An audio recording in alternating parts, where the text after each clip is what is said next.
2026ல நம்ம எல்லாருமே எதிர்பார்த்த மாதிரி ஒரு பக்கம் எலெக்ஷன் இருந்தாலுமே நமக்கான நோட்டிஃபிகேஷன் அப்படின்றது பார்த்தீங்கன்னா கண்டிப்பா ஆனுவல் பிளானர் முன்னாடி பார்த்தீங்கன்னா நம்மளுக்கு 2025ல வரப்போகுது. ஸோ எல்லாருமே எதிர்பார்த்துட்டு இருக்க மாதிரி நம்மளோட குரூப் 2 எக்ஸாமினேஷன் செப்டம்பர் 28 முடிஞ்சதுக்கு அப்புறம் எல்லாருமே ப்ரிப்பேர் பண்ணக்கூடிய எக்ஸாமினேஷன் பார்த்தீங்கன்னா ஒன்று குரூப் 1 இருக்கலாம், அடுத்த குரூப் 2 இருக்கலாம், அப்படிலாம் குரூப் 4 இருக்கலாம். இது எல்லாத்துக்குமே பார்த்தீங்கன்னா நம்மளுக்கு ஆனுவல் பிளானர் அப்படின்றது ஒன்று அக்டோபர் அல்லது நவம்பர் மந்த்குள்ளே நம்மளுக்கு வந்துடும். இதன் மூலமா பார்த்தீங்கன்னா 2026ல என்னென்ன மாதிரியான எக்ஸாமினேஷன்லாம் வரப்போகுது அப்படின்ற ஒரு கிளியரான விஷயம் வந்து நமக்கு வந்து தெரிஞ்சிடும். ஸோ இதற்காக நம்மளோட அடா 24/7ல ஜிஎஸ் ஃபவுண்டேஷன் அப்படின்ற ஒரு பேட்ச் வந்து நம்ம இப்போதைக்கு வந்து ஸ்டார்ட் பண்ணியிருக்கோம். இந்த பேட்சோட நேம் பார்த்தீங்கன்னா சிறகுகள். அதாவது குரூப் 1, குரூப் 2, குரூப் 4 இந்த 3 எக்ஸாமுமே பார்த்தீங்கன்னா ஜிஎஸ் பேஸ் பண்ணி இந்த கிளாஸஸ் அப்படின்றது போக போகுது. ஒரு நாளைக்கு மினிமமாக பார்த்தா ஒரு 4 ஹவர்ஸ்க்கான செஷன் போக போகுது. எல்லாமே பார்த்தீங்கன்னா கொஞ்சம் லாங்காக தான் நம்ம வந்து எடுக்கிற மாதிரி இருக்கும்.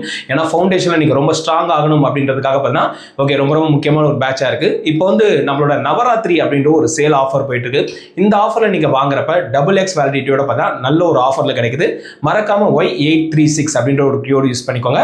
ஸோ கண்டிப்பாக இந்த 2026ல அரசு அதிகாரி அப்படின்ற ஒரு கனவை நனவாக்குங்க. All the best.